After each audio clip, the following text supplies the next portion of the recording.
नमस्कार, PS news पर आप सभी लोगों का स्वागत है। हरियाणा में आगामी लोकसभा का चुनाव भारतीय जनता पार्टी और कांग्रेस के बीच में ही मुकाबला होगा।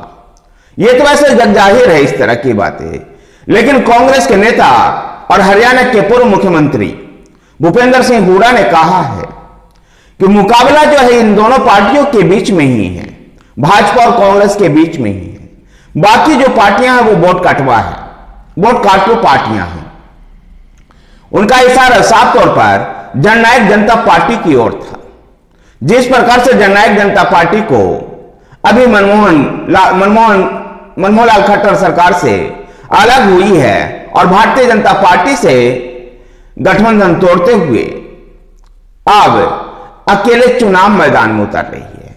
जिससे हरियाणा में जो राजनीतिक क्षेत्रों में जो हलचल मची है कि जननायक जनता पार्टी जिसका बेस वोट बैंक जाट है, जाट वोट बैंकों में बिखराव को लेकर के भारतीय जनता पार्टी और जननायक जनता पार्टी की यह रणनीति है। जहां भारतीय जनता पार्टी से जाट नाराज है और जाट की नाराजगी की वजह से जाट कांग्रेस के तरफ गोलबंद होता हुआ दिखाई दे रहा था। कांग्रेस जाट की राजनीति करती रही है और भूपेंद्र सिंह हुड्डा स्वयं एक जाट समुदाय से आते हैं। ऐसे में भूपेंद्र सिंह हुड्डा के नेतृत्व में यह पूरा जाट समुदाय कांग्रेस की तरफ लामबंद हो रहा था।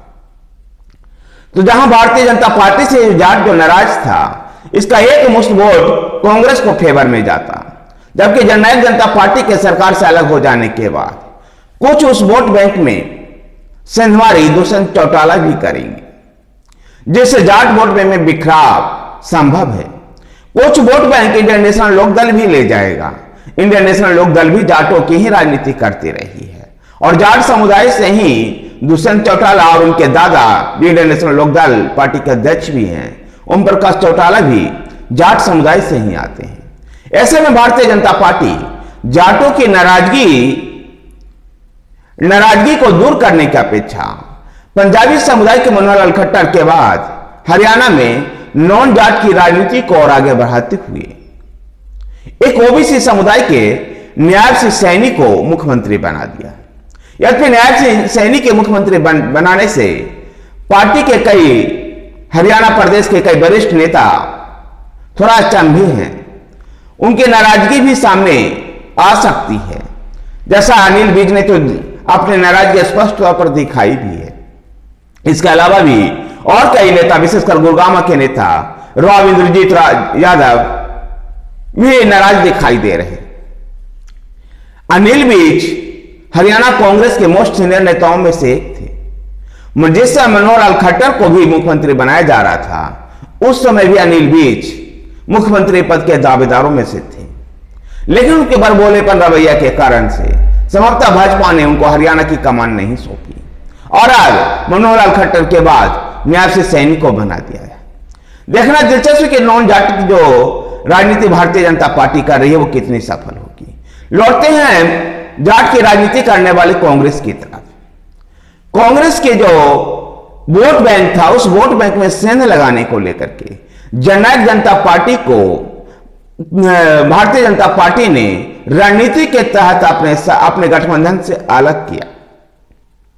इसका जहां एक फायदा भारतीय जनता पार्टी को यह हो रहा है कि जाट वोट बैंक बिखरेगा और जाट वोट बैंक को बिखरने की वजह से, जाट के वोटों में बिखराव की वजह से भारतीय जनता पार्टी को हरियाणा में चुनाव जीतना आसान होगा। तो दूसरी तरफ जननायक जनता पार्टी के लिए फायदा यह है कि भारतीय जनता पार्टी के साथ रहते हुए उसके जो बेस वोट बैंक है वो उससे दूर जा रहा था और ऐसे में उनकी राजनीति ही खत्म होती हुई दिखाई दे रही थी। ऐसे अपनी राजनीति, अपने खोए हुए जनाधार को पुनः प्राप्त करने के लिए दुष्यंत चौटाला के नेतृत्व में जननायक जनता पार्टी ने भारतीय जनता पार्टी के सरकार से अलग होने का फैसला किया। जहां भारतीय जनता पार्टी के सरकार से अलग होने का जो फैसला है दुष्यंत चौटाला का, वो लाभ जननायक जनता पार्टी को भी होगा और भारतीय जनता पार्टी को भी होगा। इस बात को भी ध्यान रखना होगा कि जननायक जनता पार्टी के अध्यक्ष दुष्यंत चौटाला भारतीय जनता पार्टी के खिलाफ कड़े शब्दों का इस्तेमाल उन्होंने नहीं किया और न ही भारतीय जनता पार्टी ने दुष्यंत चौटाला के खिलाफ किसी कड़े शब्दों का इस्तेमाल किया है। बल्कि इस्तीफा देने के बाद भी, इस्तीफा होने के बाद भी, गठबंधन से अलग हो जाने के बाद भी जननायक जनता पार्टी के नेता दुष्यंत चौटाला पूर्व मुख्यमंत्री मनोहर लाल खट्टर से मिले भी हैं। खट्टर ने भी उनको वही आत्मीयता के साथ मिलने की जो उनकी तस्वीर सामने आई, यह राजनीति में इस बात को बयां कर रही थी। यह रणनीति के तहत दोनों गठबंधन से अलग हुए हैं। इसी की ओर इशारा करते भूपेंद्र सिंह हुड्डा कहते हैं कि यह रणनीति के तहत अलग क्यों हुआ है, नहीं तो अब तक राज्य के इतिहास में कोई ऐसी पार्टी नहीं है जो विधानसभा में किसी सरकार के खिलाफ वोट करने के लिए या ना वोट करने के लिए तो व्हिप जारी होता है, लेकिन सदन में उपस्थित न रहने को लेकर के अपने पार्टी के विधायकों के लिए व्हिप जारी किया। यह सरकार और जननायक जनता पार्टी की मिली भगत का ही नतीजा है, और उनका इशारा भी जननायक जनता पार्टी की ओर ही था। जिस प्रकार से वो कांग्रेस के वोट बैंक में सेंध लगा करके जाट वोट को कुछ हासिल करने का प्रयास कर रहे हैं, जिसे कांग्रेस जो मजबूती के साथ भारतीय जनता पार्टी के साथ लड़ सकती है, उसमें थोड़ी सी शिथिलता नजर आएगी। यद्यपि भूपेंद्र सिंह हुड्डा ने इस बात को दावा किया है कि चाहे जननायक जनता पार्टी हो, इंडियन नेशनल लोकदल हो, ये सभी पार्टियां केवल वोट काटू पार्टियां हैं और असली मुकाबला भाजपा और कांग्रेस के बीच में ही है। और भारतीय जनता पार्टी को आगामी लोकसभा चुनाव में और उसके बाद विधानसभा चुनाव में कांग्रेस पार्टी राज्य की सत्ता से दूर कर देगी। राज्य में 10 के 10 लोकसभा सीट भी कांग्रेस पार्टी जीतेगी। यद्यपि आपको बताते चले कि कांग्रेस के लिए भी स्थिति मुफीद नहीं है हरियाणा में, जहां कांग्रेस अपने ही आंतरिक लड़ाइयों से जूझ रही है। कांग्रेस के कई वरिष्ठ नेता चुनाव लड़ने से मना कर रहे हैं। ऐसे में कांग्रेस पार्टी अपने आंतरिक अंतर्कलहों पर किस प्रकार से काबू पा पाती है, अपने वरिष्ठ नेताओं को किस प्रकार से चुनाव मैदान में उतार पाती है, यह भी पार्टी की जीत में एक महत्वपूर्ण भूमिका निभाएगी। पार्टी में कुमारी शैलजा, रणदीप सुरजेवाला और किरण चौधरी एक अलग ही गुट बना करके भूपेंद्र सिंह हुड्डा से भी मुकाबला कर रहे हैं।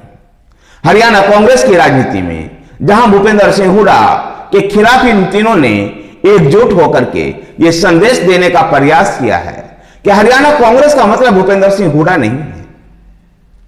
यद्यपि इस बार भूपेंद्र सिंह हुड्डा भी स्वयं चुनाव मैदान में नहीं है। उनके राज्यसभा के सांसद बेटे दीपेंद्र सिंह हुड्डा रोहतक से चुनाव मैदान में है। देखना दिलचस्प है कि हरियाणा में क्या कांग्रेस पार्टी भारतीय जनता पार्टी के विजय अभियान को रोक पाती है या नहीं, या हरियाणा में नॉन जाट की जो राजनीति भारतीय जनता पार्टी कर रही है वो कितनी कामयाब हो पाती है। धन्यवाद साथियों, वीडियो को लाइक कीजिए, शेयर कीजिए। हमारे साथ बने रहने के लिए हमारे चैनल PS न्यूज को सब्सक्राइब कीजिए। धन्यवाद।